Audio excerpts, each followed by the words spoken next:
I'm just curious, like, do you feel like there's hope for people? Like, have you seen a lot of success in getting people to quit? Like, is there a golden path out of this, do you think? Of course, I 100% believe that people can 100% overcome this.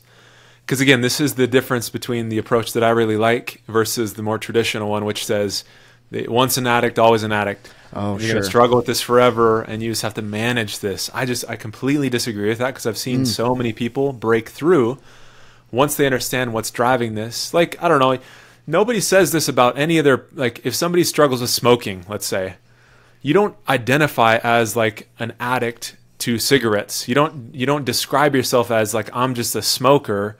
Once you've quit, you identify as a non-smoker. It's like, hey, do you want a cigarette? It's like, no, I don't smoke. Versus like, oh, you know, I'm a recovering addict, and this is going to be something I battle forever. Yeah, like I don't like in that type of an understanding. I don't feel like there is a ton of hope, because it's just something you have to get better at managing, versus a new way of looking at it, which is you can overcome this, and there's nothing wrong with you. You've just conditioned yourself to respond to these triggers in this type of a way, which you can unlearn and learn how to do it differently. So yeah, I see lots of people break through and leave this behind them without it affecting their sexuality too, because the goal isn't to just like strip yourself of that energy, because that's there for a reason. You just want to act on the energy or channel the energy into an outlet that feels congruent with your values, an outlet that feels appropriate, an outlet that the reason why it's designed, right, is to build your relationship. Obviously for procreation at the fundamental level, right, that's the drive within us all, but really it enhances a relationship. So if you take that out of that context, it's just not good for you. There's a ton of interesting research now that's coming out that Dr. Andrew Huberman talks a lot about. He's on Instagram. He's got tons of like really, really good interviews. And he just talks about how it's just not good for our dopamine pathways. If we flood our dopamine system, it affects our baseline, it affects our mood, it affects our ability to focus and be productive. Like there's just lots of negative impacts that it has just because it floods your dopamine.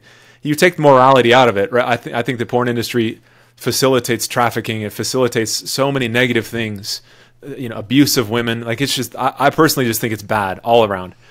But if you take any morality out of it, again, you talk to Dr. Huberman and he talks about how it's just not good for the brain. Any flood of dopamine that you can achieve without any prior work is not good for you. And so I think this is, like you said, it's so accessible. It's so easy for people to find. It's free. You can look it up with 2 clicks of a button on your phone. It's just not good for us as people. And I think more and more are talking about this and the problem that it is, which I think is inspiring a lot of people to get rid of it. And the more they do, the more fulfilled they feel like their life becomes, because they're not just like continually being depleted and feeling empty and feeling guilty and ashamed and affecting their relationships. I feel like there's so much good that comes from breaking out of this pattern. For sure.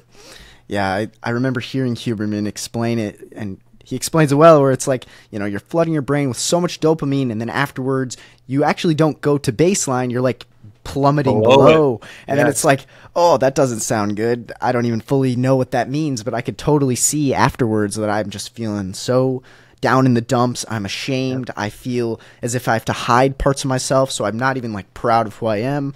I feel like I have to be deceitful and kind of hidden, and like all of these things. It's just not good. It affects us for sure. Just to speak to what you're saying, because the idea of, again, your dopamine spikes, which is this like, it's the chemical or it's the endorphin that's released it inspires you and prompts you. It's motivating you to some kind of an action.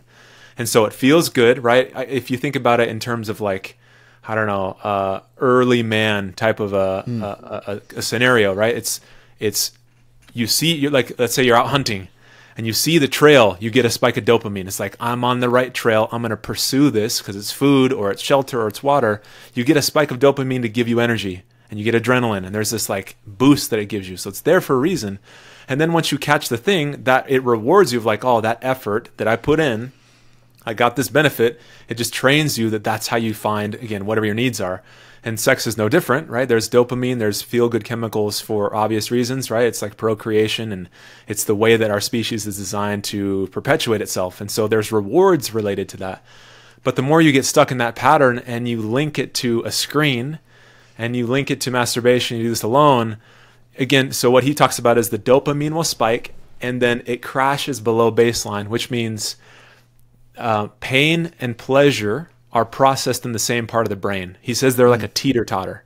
I feel like the science is really important because it helps people understand what's going on and why does this happen, and it helps to, I think, for a lot of people, provide motivation to like, this isn't good. I got to get out of this pattern. So it's like a teeter-totter. So when pleasure spikes, he says that there's going to be an opposite equal reaction where the pain, it has to, our brain is searching for homeostasis. And so if you spike it with a bunch of dopamine, the brain will counteract that with a level of pain or emptiness, which is what he talks about when people, even if you're not watching porn, you can just be like scrolling social media. And the more you scroll, the more sometimes you'll just feel like, why am I doing this? This doesn't benefit me. But you're kind of in this trance and you feel just kind of lost and empty, but you keep scrolling. He says that's like when the dopamine has spiked and then depleted, that's the experience that you have. You just feel empty. It's like, blah, why am I doing this? This doesn't feel good. Yet you stay there because, again, the brain, you've been conditioned to keep looking at this thing in order to find some relief. But the way that it processes in the brain, when you flood it with dopamine, you just end up feeling empty on the other side, which again is a part of why people get lost in the spiral. What was the source of something feeling good becomes the source of not feeling good. So you continually just kind of get lost in that hamster wheel. Yeah, for sure. Yeah, it's crazy. Yeah, I like that you think about it from like a evolutionary perspective, where it's like you have to put in quite a bit of work in order to A, get some food, or B, attract a woman that's high quality and be able to procreate. Like nowadays, you can just click a few buttons or press a button and then have food come to your door. Or like it's almost as if comfort and ease are like raised to a high level, when in reality, sometimes you have to put in some hard work for you to actually feel fulfilled in life. And, I think it's interesting that you say you're a Christian. I am too, for the most part. Like, I grew up in a Christian community and I really appreciate what Christianity has to offer. And I feel like, the Bible sometimes tells us that life isn't supposed to be easy.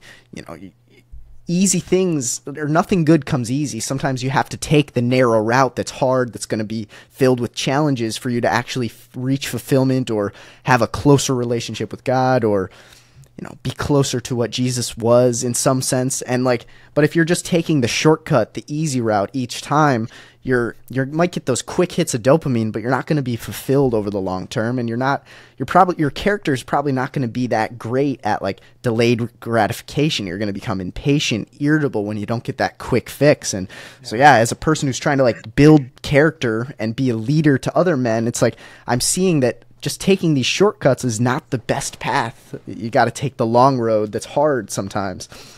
I agree. I think that's such an important part of us ultimately fulfilling our purpose, our mission, whatever that is, finding fulfillment, achieving our goals, becoming who we were meant to be, feeling good about what we're doing.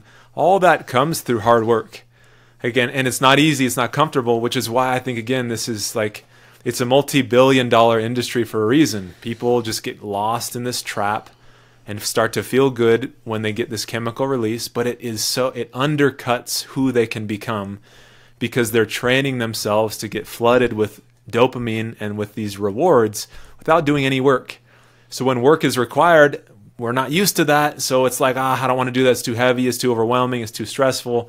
So then you don't. And then by not doing the task, not accomplishing the goal, you drift further away from the person who really you were meant to be.